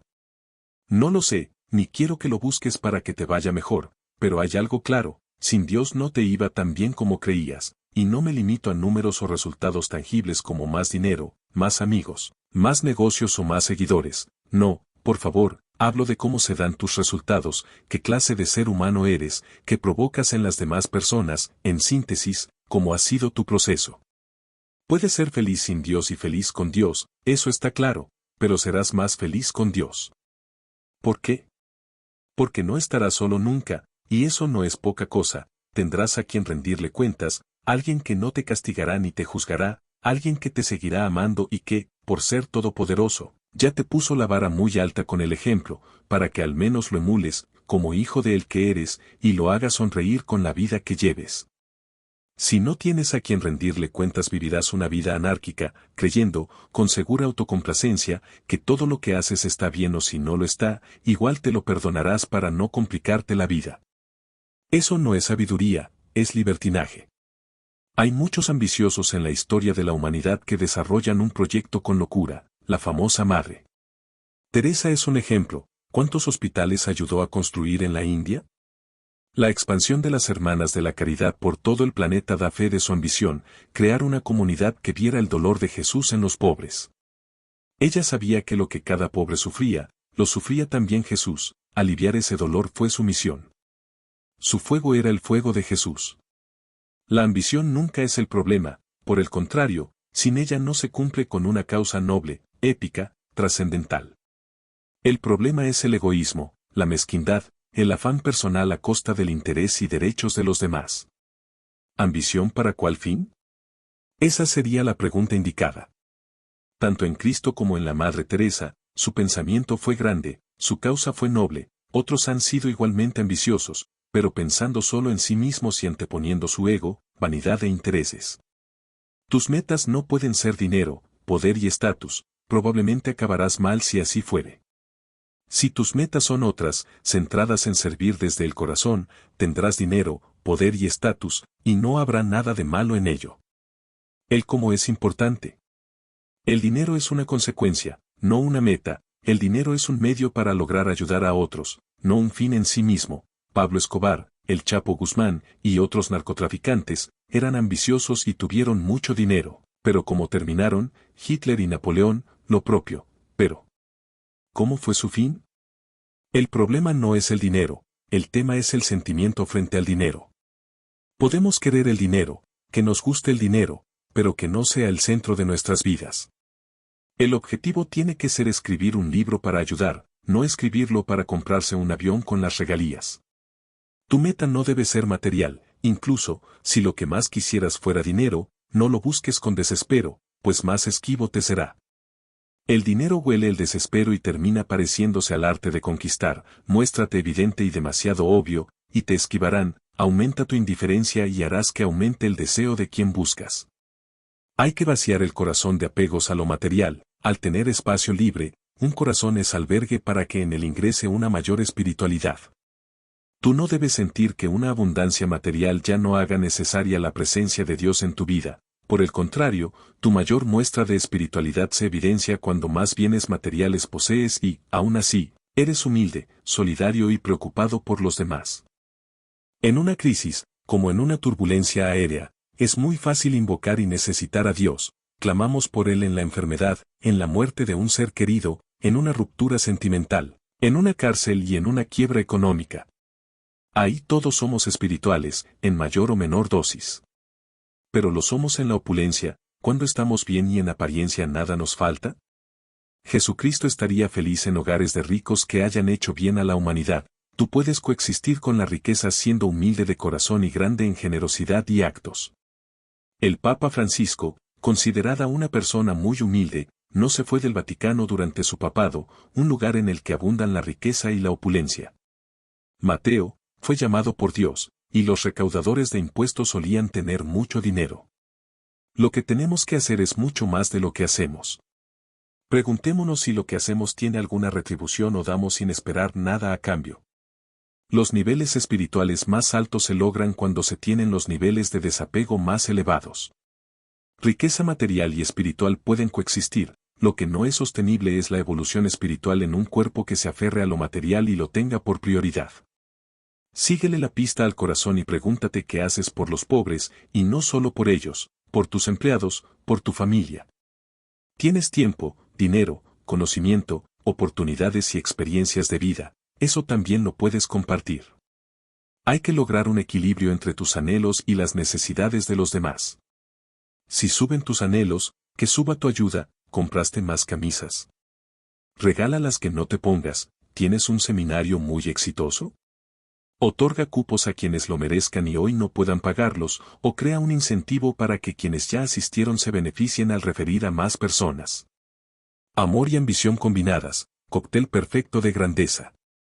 Llénate de amor y tu vida tendrá sentido. Tatúate la ambición y nunca te esquivarán nuevos logros, o en palabras de Johann Wolfgang von Goethe, poeta y novelista alemán, el amor y el deseo son las alas del espíritu de las grandes hazañas. Los actos bondadosos nos hacen sentir mejor y generan energía positiva en nuestro organismo. Ser agradecido y generoso es saludable. Mientras que, si eres negativo o pesimista, egoísta y envidioso, generas malas vibraciones. En mis conferencias, invito a expresarse, quién eres, y verbalizarlo, en voz alta, para que el mundo se entere. Si no lo dices, por timidez o vergüenza transitoria, al menos siéntelo, aprópiate de esa confianza y actúa en consecuencia. Igual con hacer el bien, si quieres ser anónimo y ayudar, hazlo, pero ayuda, y sirve a muchos más de los que estás sirviendo, con amor, entrega y abundante ambición. Spinoza sobre el deseo y la ambición. Baruch Spinoza, ese gran filósofo del siglo XVII, brinda un fantástico análisis del deseo, sintetizado por Frédéric Lenoir en su libro El milagro Spinoza, y que comparto plenamente. Decía, el deseo es la esencia del hombre. Una de las ideas más importantes de Spinoza era el conatus, es decir, el esfuerzo que hacemos para perseverar y crecer dentro de nuestro propio ser. Es el motor de toda nuestra existencia, que nos empuja a sobrevivir y aumentar nuestra potencia de existir. Esto lo complementa con el deseo, ese apetito y fuerza que nos hace buscar conscientemente tal o cual cosa. Mediante el conatus, su naturaleza le empuja sin cesar a desear. El deseo no tiene en sí mismo nada de malo, más bien al contrario, no desear nada invita a apagar la llama de la vida, aniquilar toda potencia vital, deshumanizarse. Y esa fuerza natural, esa potencia vital, fuente de todos nuestros deseos, es lo que cimienta la virtud y conduce a la felicidad. El fundamento de la virtud es el esfuerzo mismo por conservar el propio ser y la felicidad consiste para el hombre en poder conservar su ser. La razón no solamente no se opone a esa potencia vital natural, sino que la acompaña para que pueda expresarse con plenitud. La sabiduría no consiste pues en restringir el impulso vital, sino en apoyarlo. Tampoco consiste en reducir la fuerza del deseo, sino en orientarlo. La razón no solicita nada contra la naturaleza, pide que cada uno se mire a sí mismo, que cada uno se ame a sí mismo, que busque lo único que hay en su interior, es decir, aquello que le es útil de verdad, y que desee todo aquello que conduce realmente al hombre a una perfección mayor. La sabiduría de Spinoza es muy distinta de aquellas que consideran al deseo como una carencia, tal y como lo hizo Platón, quien sostenía entre otras cosas que la pobreza no llega por la disminución de la riqueza, sino por la multiplicación de la ambición, o como un afecto indiferente, los estoicos, o algo que hay que disminuir, como los tradicionales ascetas, a causa de las distracciones y los apegos que proporciona. El deseo no expresa una carencia, sino una potencia, le responde Spinoza a Platón. No es peligroso por sí mismo, solo si está mal orientado, y, sobre todo, no hay que suprimirlo, si dirigirlo y encauzarlo mediante la razón. Querer suprimir o disminuir el deseo es reducir la potencia vital del ser humano, es buscar, en nombre de un ideal sobrehumano, arrebatar uno de los fundamentos de su humanidad. La renuncia al deseo no es una virtud para Baruch Spinoza, sino una disminución de la potencia de ser, que conduce más a la tristeza que a la alegría. Se debe aprender a encauzarlo hacia personas o cosas que aumenten nuestra potencia y nuestra alegría, en lugar de disminuirla. Spinoza estaría de acuerdo con la mayor parte de las grandes corrientes de sabiduría filosófica de la antigüedad, como el epicureísmo o el aristotelismo, hay que llevar al deseo mediante la razón y la voluntad, y reorientarlo hacia los bienes verdaderos, que elevan al hombre en vez de rebajarlo. Spinoza afirma que la razón y la voluntad no bastan para hacernos cambiar. Por importantes que sean, no poseen la fuerza que, por sí sola, puede sacarnos de una pasión mala, un apego destructor o una dependencia. La única fuerza que verdaderamente puede hacernos cambiar es el deseo. Ahí sí que tenemos una potencia, el cuerpo y el espíritu capaces de movilizar todo nuestro ser para llevarlo a cambiar, allí donde la razón y la voluntad, ligadas exclusivamente al espíritu, pueden revelarse impotentes. El deseo moviliza la totalidad de nuestro ser, mientras que la razón y la voluntad solo movilizan nuestro espíritu. Por eso la razón necesita los sentimientos para conducirnos a la sabiduría. Spinoza afirma esta verdad fundamental. Un sentimiento solo puede ser contrariado o suprimido por otro sentimiento más fuerte que el sentimiento a contrariar. Así, no se suprimirá un odio, una pena o un miedo simplemente razonando, sino haciendo surgir un amor, una alegría, una esperanza. El papel de la razón consiste por tanto en encontrar una cosa o una persona susceptible de despertar en nosotros un sentimiento positivo, mayor que el afecto negativo que nos sumerge en la tristeza y, por lo tanto, capaz de despertar un nuevo deseo. Dejo de fumar cuando me detectan un cáncer de pulmón y el deseo de vivir supera el placer de fumar, dejo la infidelidad cuando el deseo de conservar mi hogar y la pareja que quiero eclipsan el placer transitorio de un afer. Abandono mi temor al sufrimiento cuando descubro su fuego purificador, renuncio al deseo de comer dulces o harinas en exceso cuando descubro otro placer mayor, una mejor salud, más disciplina y un abdomen plano, sin mencionar el gozo de vencer a tu voz limitante, la que suelo llamar Matilde en mis libros Hábitos de ricos, menos miedos, más riquezas e ideas millonarias, al igual que en las conferencias. Suficiente ilustración, dejas de hacer algo porque surge un deseo mayor, se presenta el deseo, y complementa la razón. Como lo siguiera expresando Frédéric Lenoir, biógrafo de Spinoza, por mucho que una persona que sufre de una adicción razone y se diga, soy desgraciado, tengo que parar, me estoy destruyendo y estropeando mi vida, eso no le proporcionará el impulso decisivo que le haga liberarse de esa situación de dependencia. Spinoza quería ayudar a descubrir un afecto positivo que empuje a la persona a liberarse de esa dependencia, enamorarse, ocuparse con alegría de alguien, descubrir una pasión por una actividad cualquiera, entre otras. Estamos muy lejos de una moral del deber basada en la represión de la afectividad, el deseo y los instintos. La gestión del deseo se convierte en la clave de la felicidad y de la plenitud. Friedrich Nietzsche, en su libro El crepúsculo de los dioses, y a propósito del deseo y la ambición, afirma lo siguiente. Dícese en el Nuevo Testamento respecto de la sexualidad, si tu ojo es para ti ocasión de una falta, arráncalo. Felizmente ningún cristiano obra según este precepto. Destruir las pasiones y los deseos solamente por causa de su bestialidad y para prevenir sus desagradables consecuencias, no parece hoy otra cosa que una forma aguda de la necedad. No admiramos más a los dentistas que arrancan las muelas. La primitiva iglesia luchaba, como se sabe, contra los inteligentes y a favor de los pobres de espíritu. ¿Cómo podía esperarse de ella una guerra inteligente contra la pasión? La iglesia combate las pasiones por la extirpación radical, su práctica, su tratamiento, es la castración. No se ha preguntado jamás. ¿Cómo se espiritualiza, embellece y diviniza un deseo? Su disciplina la ha dirigido siempre hacia el exterminio, de la sensualidad, de la fiera, del deseo de dominar, del de poseer y vengarse. Pero atacar a la pasión en su raíz es atacar a la vida en la suya. La práctica de la Iglesia es perjudicial a la vida. Más sobre la ambición y el deseo. En la otra orilla del análisis, descansa una mirada muy diferente a la que dio Spinoza sobre la ambición, que él llamaba deseo, una mirada asceta, que ni disfruto ni comparto, y que, por justicia con el lector, presento. Es la mirada de Buda y de quien Karen Armstrong afirma en su libro Buda. La autoconciencia hizo que Buda fuese extremadamente sensible a la frecuencia del deseo y la avidez, que son las causas del sufrimiento. El ego es voraz y continuamente quiere engullir otras cosas y personas. Casi nunca vemos las cosas tal y como son en sí mismas, sino que nuestra visión se halla matizada por el hecho de si las queremos o no, por cómo podemos conseguirlas o por cómo pueden sernos provechosas.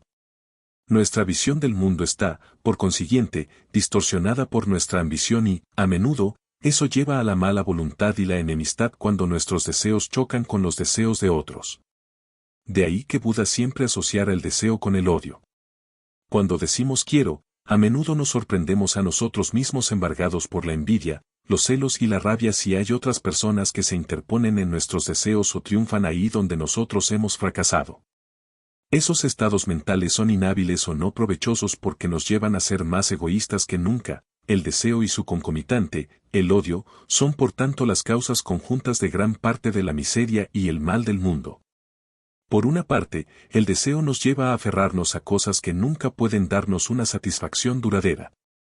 Por otra, nos hace estar permanentemente descontentos con nuestras circunstancias presentes. El desapego es una de las claves de la doctrina budista. La persona iluminada no se aferraba, ni siquiera se acogía, a las enseñanzas que gozasen de mayor autoridad. Todo era transitorio y nada perduraba. Hasta que sus discípulos no reconocieran esto en cada fibra de su ser no conseguirían alcanzar el nirvana. Personalmente considero que nadie llega a ser rico, de corazón y mente, por haber nacido nadando en billetes, sino porque entendió para qué conseguirlos y dio las gracias por hacerlo. Hay una distancia grande entre una historia épica, de transformación, y un nacimiento en cuna de plata. No es solo como recuperarse de una pérdida o fracaso, es como recuperarse después de un éxito. Tener los pies en la tierra, el estómago vacío, fuego en el corazón, hielo en la cabeza y la mirada en el cielo.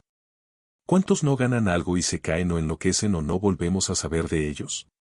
Eso no es leyenda, una leyenda gana y sigue ganando, y, aún así, es todos los días más humilde. No sigas comprando la ancestral idea de que solo se progresa paso a paso. El progreso paso a paso es una apología al conformismo. Es un progreso exaltado por seres que solo piensan en números finitos, cuando la cocción a altas temperaturas y el arribo del genio que se invoca, le permiten al hombre elevarse hasta el infinito. Ser generoso paso a paso, no. Ser bueno paso a paso, no. Ser ambicioso paso a paso, no. ¿Por qué todo despacio o paso a paso? ¿No es eso conformismo o resignación cuando sabemos que podemos dar saltos mayores a través de motivaciones nivel 10 en nuestra vida, mejores hábitos y una creciente autoexigencia? La enfermedad como fuente creativa. En mi diccionario púrpura, un pequeño libro en el que redefino muchas de las palabras con las que no estoy de acuerdo o a las que les doy otro significado más estimulante y ambicioso, la palabra enfermedad significa reto a vencer y sanación espiritual. Como tú, he sido testigo de notorios progresos materiales, emocionales y espirituales, en personas a las que se les ha detectado una enfermedad grave. Asimismo, no son pocos los casos en los que la detección de una enfermedad se constituyó en el detonante perfecto para hacer algo, acelerar la marcha y dejar un legado. La enfermedad es sinónimo de urgencia, de tiempo limitado, de oferta escasa y, cuando ello ocurre, la velocidad para producir hechos se acelera, puesto que el tiempo se agota. Que Mozart hubiera muerto a los 35 años, Spinoza a los 45 y Nietzsche a los 55, con tan prolíficos trabajos, créeme que no es una casualidad. Como se citara en Soy Dinamita. Una vida de Nietzsche, de su credo, Nietzsche le daba una enorme importancia a su enfermedad como fuente creativa. Él no necesitaba llamar la atención, ni ninguna confirmación exterior de su genio mientras estuviera enfermo. La enfermedad le permitía vivir innumerables vidas en una. Un periódico y recurrente deterioro cuando enfermaba, que siempre daba paso a un posterior periodo de recuperación. Cada enfermedad era una muerte y cada recuperación un gozoso renacimiento, una regeneración. Ese modo de existencia le daba energía, un saborear de nuevo, en palabras de Nietzsche. Durante cada efímera recuperación, el mundo resplandecía una vez más, y por eso cada recuperación se convertía no solo en su propio renacimiento sino también en el nacimiento de un mundo nuevo por entero, un nuevo conjunto de problemas que requerían nuevas respuestas. Solo mediante ese atroz proceso podían desplegarse ante él nuevas ideas. Dentro de este ciclo largo de grandes trastornos, había también ciclos más breves, diarios. Su pauta mental era la de las olas que rompen sin cesar en la costa, siempre avanzando y siempre retirándose, atrapadas en el espantoso impulso del movimiento perpetuo en el que no existe el reposo. Enfermando entre pensamientos y recobrándose entre pensamientos, él mismo es la causa de su propia enfermedad autoinducida. Nietzsche fue apalancamiento en estado puro con respecto a la enfermedad. Decía que el sufrimiento y el fracaso son necesarios para la grandeza y para obtener lo que vale la pena. A todos los que me importan les deseo sufrimiento, pero el sufrimiento es insuficiente, se trata de responder bien ante el dolor. Que surja lo bello de lo horrible. Para lograr la felicidad, es preciso vivir. La enfermedad tampoco fue el obstáculo para Stephen Hawking, genio británico de la física y se revistiera de esplendor. En efecto, Hawking llegó a afirmar: he vivido más de las 2/3 partes de mi vida con la amenaza de la muerte. Cada día, quiero vivirlo como si probablemente fuese el último. Analizándole, me pregunto, una vez más, si la amenaza del tiempo que se agota, esto es, el riesgo de vivir una vida corta, como la vivieron también Friedrich Nietzsche y Baruch Spinoza, aceleran tanto la creatividad como la orientación hacia el logro, de tal suerte que se deje un legado que valga la pena. Se agotan los días, hay que hacer algo. Este divertido, testarudo y excéntrico científico, quien a sus 32 años ya era una celebridad en la física, le dijo a su esposa, Jane Hawking, vamos a desafiar la enfermedad, a los médicos y al futuro. La discapacidad le obligó a moverse en otras direcciones.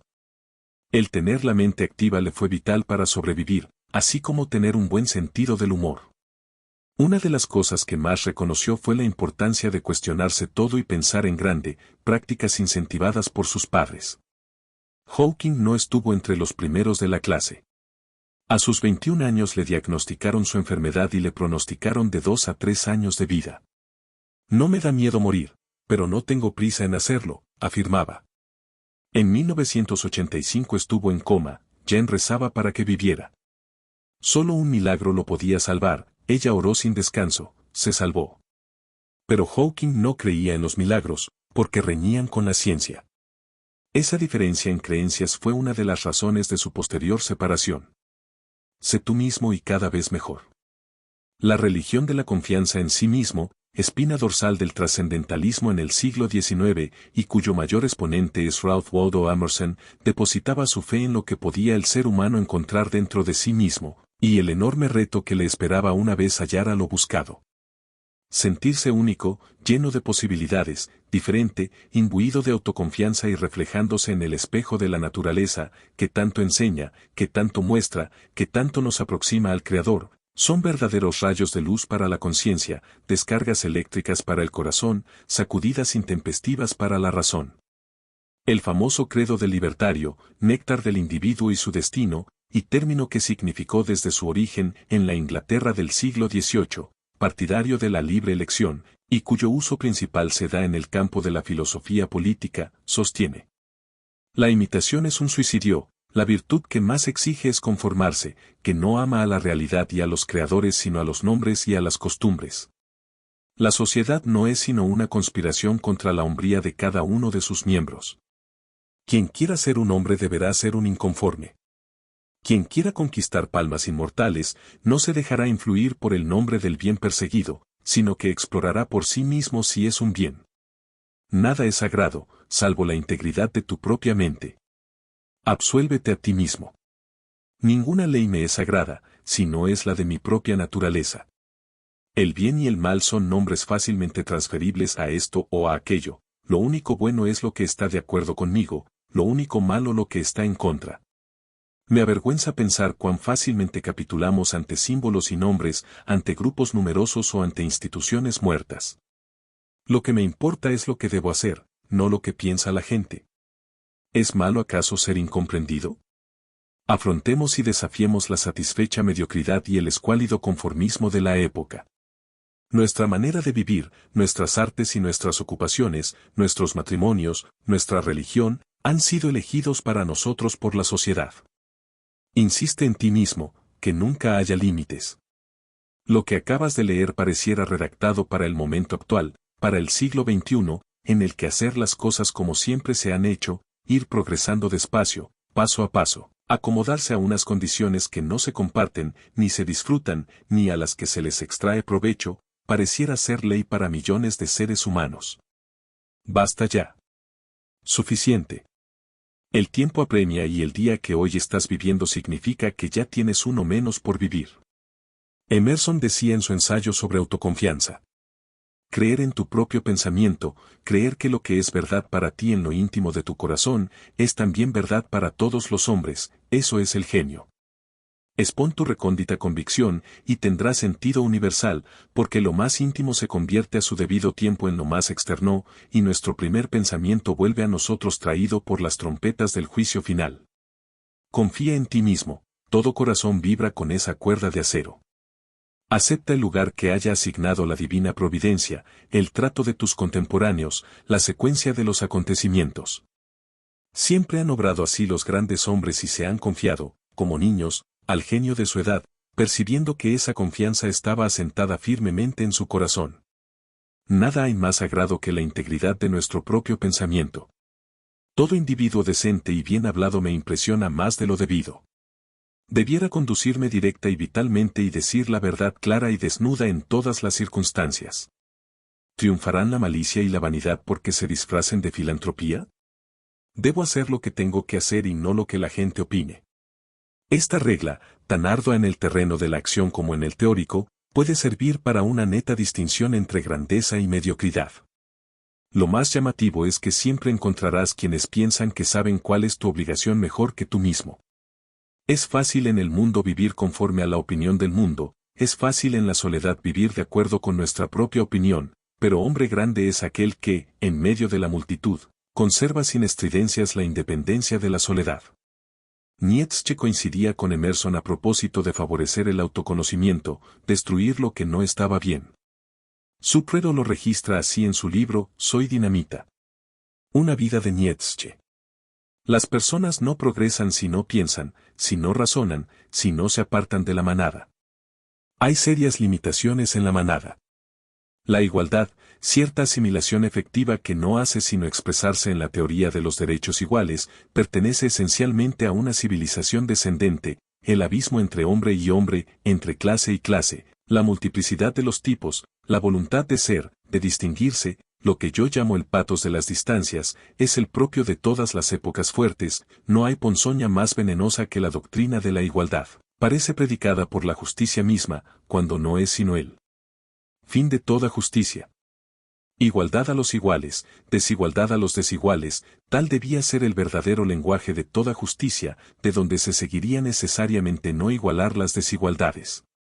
Alrededor de esta doctrina de la igualdad, se desarrollaron escenas tan horribles y sangrientas que ha quedado en esta idea moderna por excelencia, una especie de aureola y de gloria, hasta el punto que la revolución por su espectáculo ha extraviado a los más nobles espíritus. Eso no es una razón para estimarla más. Yo no veo más que uno que la sintiera como debía ser sentida, con disgusto. Y para Goethe, según Rüdiger Safransky, en su libro Goethe, la sociedad era un campo claro de confirmación propia, pero también aquel ámbito contra el que el individuo ha de afirmarse y acreditarse. Goethe procuraba no dejarse enredar hasta la falta de reflexión, calificaba de principio indispensable, enérgico, egotista el egoísmo riguroso de la autoafirmación frente al exceso del mundo que quiere entrar en nosotros. El individuo, si no quiere perecer en el ajetreo social, ha de tener aquella conexión interna llamada fuerza de atracción frente a sí mismo. El principio egotista da a una persona algo que repele, algo compacto e impenetrable. Tú, ayuda, ilumina e inspira, pero no te involucres en cosas que no te merecen, ni te iguales siempre. ¿Sabes por qué también hay desigualdad? Porque hay gente más talentosa que otra, más trabajadora, más estudiosa, más creativa y más ambiciosa. Y menos envidiosa. Menos perezosa, menos resentida, menos dependiente de la suerte y de lo que les regale un gobierno. Alguien dijo con acierto, le temo a un hombre que solo haya leído un libro. La ignorancia es atrevida, peligrosa y demencial. Ayuda para que el ignorante deje de serlo, pero no te contagies de su ignorancia. ¿Con cuántos amigos puedes disertar sobre una publicación de filósofo o intelectual alguno? ¿Con cuántos familiares o conocidos puedes tratar con altura, con palabras que eleven el español a la categoría que se merece, un tema de interés mundial o trascendente? Y no solo mires la viga en el ojo ajeno. Sé muy autocrítico. Mírate a ti mismo. ¿Qué tan buen uso le estás dando a las redes sociales, las mismas en las que por cierto pasas varias horas al día?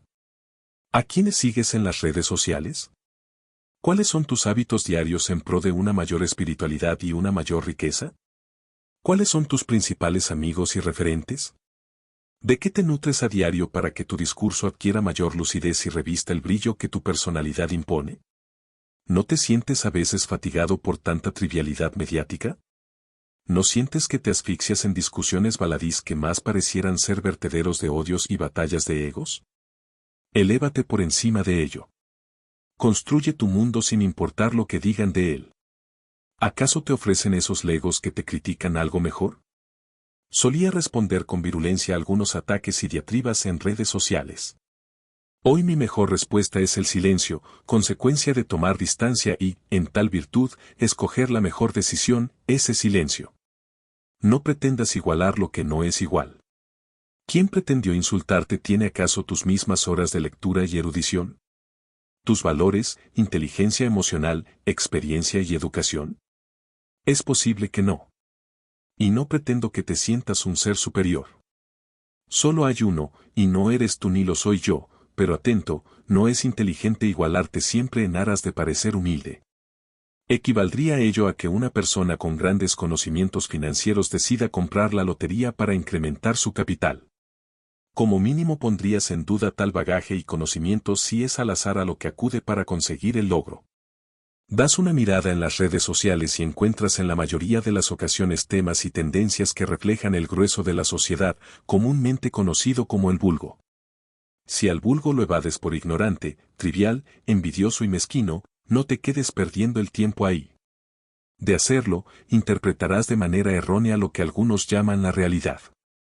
Tu realidad debe ser otra, una realidad más culta, de mayor avanzada, de más grandes posibilidades. Tu realidad debe ser atrapante, envolvente y desafiante. Una realidad que te estimule a ser mejor, que te provea herramientas para crecer, trascender y ser más grande. Una realidad que sea una mistura de amor, energía e inspiración. No de odios, tibieza e ignorancia. Si te cuidas tanto de los alimentos que consumes, ¿cómo no vas a velar porque lo que entre a tu mente, otro alimento, por cierto, sea de la mejor calidad? Termino este punto con una corta historia mundana, y a propósito de todo lo que nos quieren imponer o hacer vivir, y del genio que se debe revelar, para preservar la esencia de ser.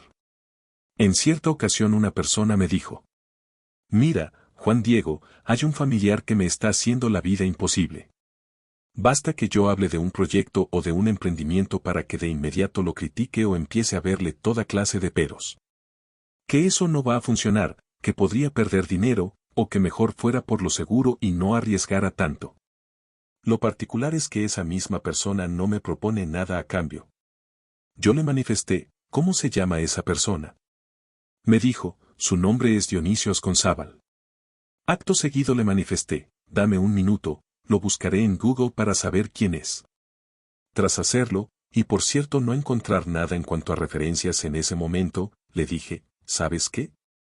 La persona que está intentando derribar tus sueños es un desconocido y me temo que poco o nada bueno ha hecho. ¿Tú permitirás entonces que un ser digno de poco y ejemplo de nada sea quien fije tu destino? ¿Tú permitirás que un premonitor de cosas malas, como Casandra en la mitología griega, lleno de miedos y seguramente de frustraciones, vierta en ti una vida de fracasos y ausencia de logros? Estoy seguro de que no. De ahora en adelante ten muy presente esto, nadie tiene el derecho a destruir tus sueños, anhelos e ilusiones. Absolutamente nadie. Juan Diego, ¿y qué habría pasado si hubieras encontrado a esa persona en Google con grandes logros y una inspiradora historia que contar?, me preguntó. Te diría esto, demuéstrale que tú puedes hacer mucho más, y que contigo, por grande que fuere, se equivocó. Al fin y al cabo, todos somos humanos y hemos fallado al hacer vaticinios.